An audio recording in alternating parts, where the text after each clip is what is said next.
Hello, my name is Josie Johnson. I'm 87 years old and lived in Minneapolis about 60 years. I have been involved since my entry in Minneapolis in the issues of civil rights and social justice, and I have in all respects tried to represent that concern to all people. We have been working in the community in issues of justice for a very long time through a variety of resources. Worked with the Urban League, NAACP, Mayor's Commission on Civil Rights, the Human Rights Department for the city. So it's been a central part of my life. And I am very troubled. On my planning to attend my godchild's graduation in St. Paul, it turned out that I needed to have a ride to St. Paul. My godchild, Kamali Williams, is a regular user of the Uber car service. I called Kamali in advance of that plan to let her know that I needed to use the service that she uses. Kamali arranged to have a driver come to my condominium at 4:30 on the day that I was to go to my godchild's graduation in St. Paul at Roseville High School. The driver came at 4:30 as was scheduled. I went to the car, opened the door, got in, greeted him, thanked him for coming, and then as we were driving off, I asked him if he knew where we were going. He never acknowledged me either getting in the car, greeting him, or asking the question.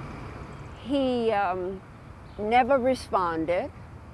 I asked again. I said, I don't know the system, so I'm just checking to see if you have the address where I'm going. He still did not answer. He never looked in my direction. And I said, young man, is there a problem?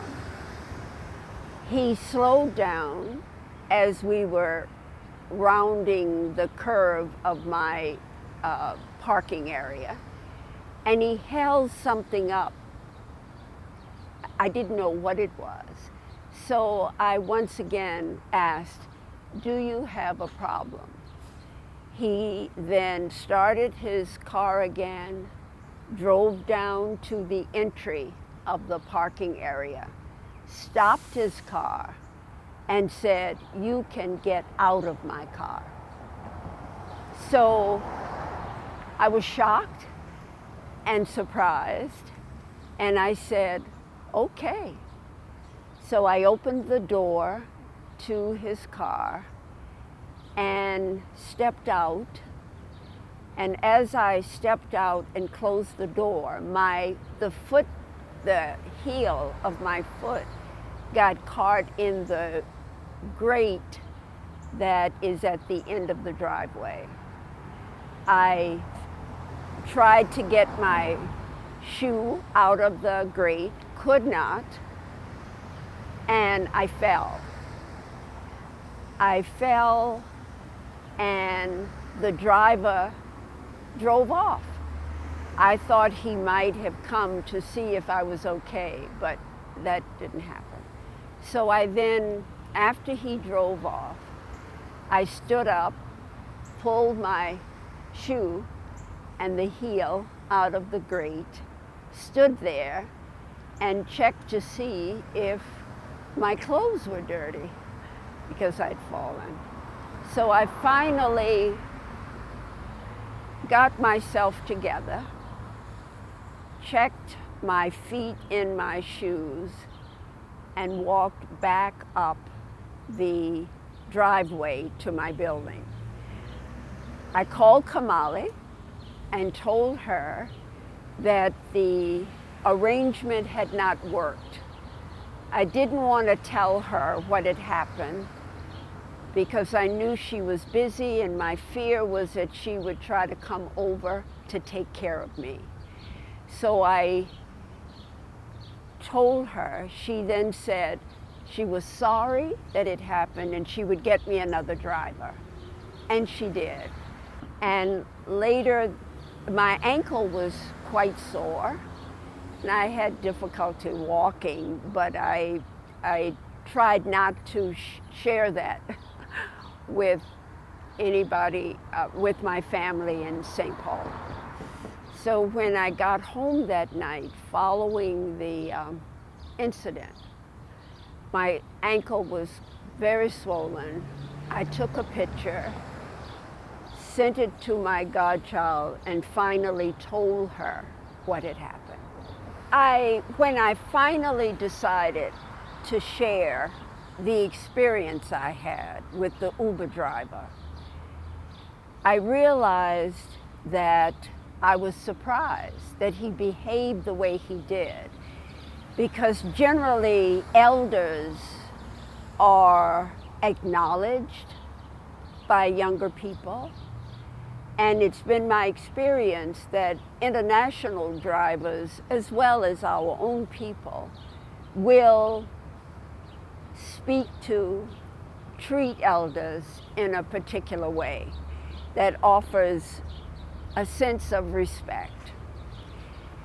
So as I shared my experience with my own children who live in different places, we talked about the fact that I, as an elder, felt humiliated, hurt, and also as an old civil rights worker, I'd never experienced that kind of treatment in my 87 years.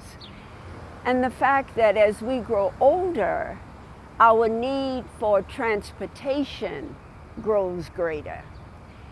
And if I could be treated in the way the driver treated me as an elder in my community, then we thought it might be wise to acknowledge the fact that we need to be alert, we need to tell our elders, we need to encourage people who drive them, who interact with them, the need for there to be respect.